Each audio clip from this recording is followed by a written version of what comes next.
resentment is there's a bunch of people out there that have these lives that are deeply unsatisfying, because I think somehow or another, through momentum and just through just things falling into place the way they are, and people trying to fit their lives around the way these pieces have fallen into place, there are so many people that are working all day long doing something that is deeply unsatisfying and almost painful to them. Yes. If you make furniture for a living, and you feel a great satisfaction out of that, and you sell that furniture, look, man, making furniture feels good. If you can do that, you could cut those corners perfectly and sand everything down nice and stain it, and then it's done, and you get this satisfaction, and you sell it to someone, and that pays your bills. That is infinitely more satisfying than being stuck in some fucking cubicle working for someone that you don't want to work for, having to have these stupid fucking office meetings, talking to people in human resources, sitting down with your supervisor where they evaluate your job performance, and you're not really, you really need to be enthusiastic about this company. This company is your future. This kind of like, you're like, fuck, kill me now. There's a lot of people out there that would way rather do something else, and I hope they understand that they can. Everybody's got these stupid barriers they put in their own head. You got to resist those goddamn things, because they don't do you any good, and they certainly define the potential for your future in a negative way that's not self-serving, and it's not even real. You put this artificial ceiling on the potential for what you're doing. If you hit a wall, okay, that just means you need to regroup and rethink. It doesn't mean that wall's there, especially when it comes to something like social media or like a podcast, something where you like it less, fix that. Figure out a way to do it. You can do that. And this idea that there's no way to get past the starting block today is just ludicrous. It's crazy. And it's just this poor thinking. And people that are trapped in bad situations, one of the problems is you feel like this is your future. You feel like you're fucked and you can't get out of that. There's no hope. There's no light at the end of the tunnel. There's no rainbow. And if you feel like that, that alone can be incredibly defining and limiting. But if you look at yourself objectively and say, okay, I kind of am fucked here. I'm in credit card debt. I'm working in a shitty job. I don't like what I'm doing, but I have some ideas. I need to feed those fucking ideas. I need to feed them and water them, and I need to set aside a certain amount of time every day to just try to make those things happen. You can do that. Wondering why other people's success, or wondering why other people are successful, is the refuge of losers. Wondering why other people are successful. Like, who gives a fuck? You can say you think it sucks, but to spend time wondering why someone is successful and hating on someone being successful, it doesn't do any good. It's like, what is that old expression that jealousy is, it's a poison that does the opposite of its intended, is that your mind, you have a certain amount of bandwidth. This is why I don't read Instagram comments or Twitter comments or YouTube comments. Like, I don't have any time. If I read them, it's an accident. But to seek them out, like, you have bandwidth. I don't spend time wondering why I hate things or hating on someone or being jealous. You have, let's call it units. You have 100 units of bandwidth in your mind.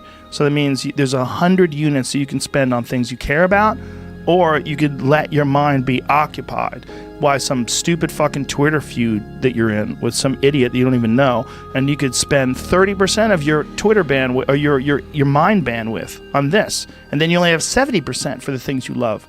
And then maybe you're involved in some fucking relationship with someone who's an idiot, and you're arguing back and forth with them. Well, there's another 30% that's gone. Now you have 40% left. You have 40% for the things you love instead of 100%.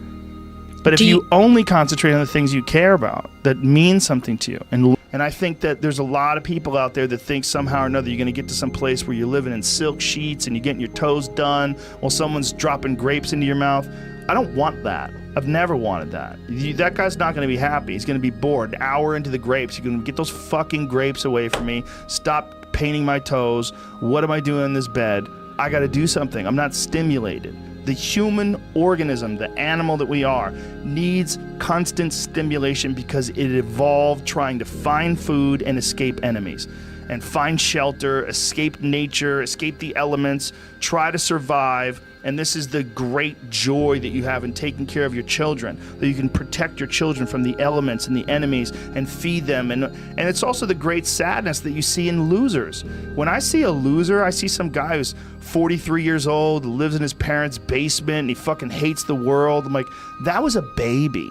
Man, this is a baby that somebody just gave shitty nutrients to, whether it's nutrients in the forms of food or in the form of thoughts and ideas and examples, and this kid developed these horrible self-defeating patterns of behavior that have led them to this point where they're this middle-aged person with no future and no idea of how to get out of this rut, and probably never will escape it, and might just wind up sucking on a gun. You know, I mean, this is the world that we live in today. And I think part of that world is because we have been fed this line of horseshit that you're supposed to seek comfort. And I don't think you are. I think you're supposed to seek lessons, and you're supposed to seek difficult tasks and accomplishments. And through those things and through doing things that are hard to do, even if it's just a fucking 90-minute hot yoga class. I do a 90-minute yoga class, man. Those last 20 minutes, I do not want to be there, man. And I definitely don't want to give 100%. And I can cheat. I can kind of half-ass it. I can. But if I don't, and I get through it, when that time is up and the lady says namaste and everybody gets up, I'm like, fuck, man, I made it. You know, I lost 15 pounds. My fucking yoga mat is drenched to the point where I could literally wring it out and fill a jug up with water. But through that struggle, I will now have a better day, and I better fucking do it again tomorrow or do something else, because if I just think, well, tomorrow I'm just going to coast and eat Twinkies and watch TV. Oh, hello, sadness, my old friend. Hello, depression. Because when you're not doing anything, you feel like shit. And that's just a part of being a human being. And we can pretend that we're something other than what we really are. And we can pretend, nah, me, man, I'm just cool, just chilling, doing nothing. Bullshit. You're a fucking human. You're a human being. You evolved from the fucking hundreds of thousands of years of hunters and gatherers and people that were struggling. Those human reward systems are carved deeply into your DNA. And if you don't respect that, if you don't respect the mechanism of happiness and fulfillment and what you really need to do in order to feel satisfied in life, camaraderie, love, family, friendship, struggle, testing yourself, learning, all those things are imperative. They're all a giant part of being a person. Concentrating on people that suck or being jealous about people that are doing well does me zero good.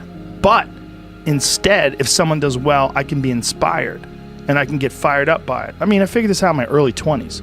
I was like, okay, this is I have a poor way of looking at it, because it's a martial arts thing. Because in martial arts, like, you can't be jealous of someone else's ability. You have to realize you might have to fight them someday. So by realizing that they're really good, you're forced to be objective about it. And you have to go to work.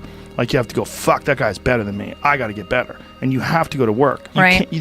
There's no positive benefit in underestimating someone. Underestimating someone will get you fucking killed. Like, literally. You're gonna get. But this is something I've cultivated for a long time and avoided things that make me unhappy and figured out what those things are and been very rigid about eliminating them from my life. And one of the big ones is eliminating interactions with people that are negative. That is gigantic. And because I've realized that I'm not really as independent as I used to like to think I was. I used to like to think that my thought process was independent and that I don't give a fuck what anybody thinks. That's nonsense. People say that because they absolutely care what people think and it bothers them. So they say, I don't give a fuck. But that I don't give a fuck stuff is almost entirely nonsense. You do care. And you care in both ways. You care if people are critical of you, care if people are positive of you, but you also care if people are living positive lives and they're motivating you. That's a big one. People are fuel, and other people, it's one of the reasons why I like talking to people, one of the reasons why I like to do podcasts, because I get a lot out of, like just talking to you about your time in the monastery or your push to get to that 100 miles. Like, you get energy out of people like that, and you think about this energy and you think about this inspiration when you're doing other things.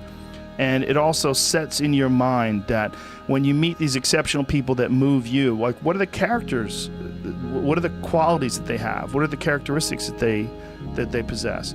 And those things become significant and important to you. Whereas if you live around a bunch of people that are complaining and bitching about everything, and they see the negative in everything, and they're always whining, those people are the opposite of that. They're the opposite of inspiration, and they're mud. You're just like, what? It's like you're up to your ankles in mud. You try to trudge through life. It's difficult. You're not light. It's not pushing you. There's not a wind at your back. The wind's in your face, and it's rough, and over time, I've learned that these people, you're not going to fix them. I used to want to fix them when I was young. I used to want to go, hey man, I see what you're doing. Like, dude, don't do that anymore. Listen, just do this and stop doing that and start doing this. And if you just work towards this, you could be successful. And then a week later, the guy's doing the same shit. You're like, okay, right. I'm wasting a significant amount of my energy on someone who doesn't want to waste any of their energy on themselves.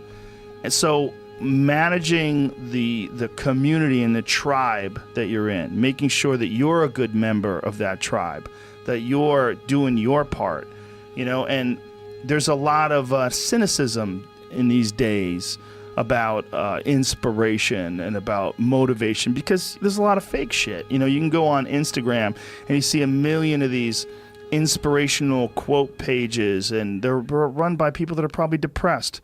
You see a lot of people that are, talking about how to get ahead in life, but they're not really doing anything themselves. So there's a lot of cynicism involved in that.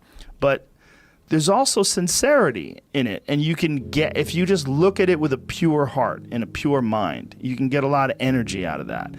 And when you're around happy, inspirational people that are successful, it makes you feel better and you get inspired. And if you act on that inspiration, your life will be more fulfilled. And it's not just inspirational in terms of financial success, but in terms of doing difficult things, whether it's running 100 miles, it doesn't pay you a goddamn thing other than the wealth of the knowledge that you can push yourself to such an extreme. Or anything else, whether it's someone who becomes really good at playing chess, or someone who's really good at martial arts, or whatever it is. There's a great feeling in these overcoming these difficult things, because life is never this just constant state of I'm at a 9 all day, and when I'm with my wife, I hit 10. Yay! And I stay like that. That's not real. What's real is like you saying that you went to this monastery and felt all this angst about meditating and being alone and not having your phone and not having the input, but then when it comes out of it, then you have this reward. So you push through this, and you had these uncomfortable feelings, and you came out of those uncomfortable feelings with this newfound appreciation for time and this respect for your own existence in your own space and carving out 3 hours for yourself a day. That's where it all comes from. It all comes from life lessons, and the lessons are learned through struggle.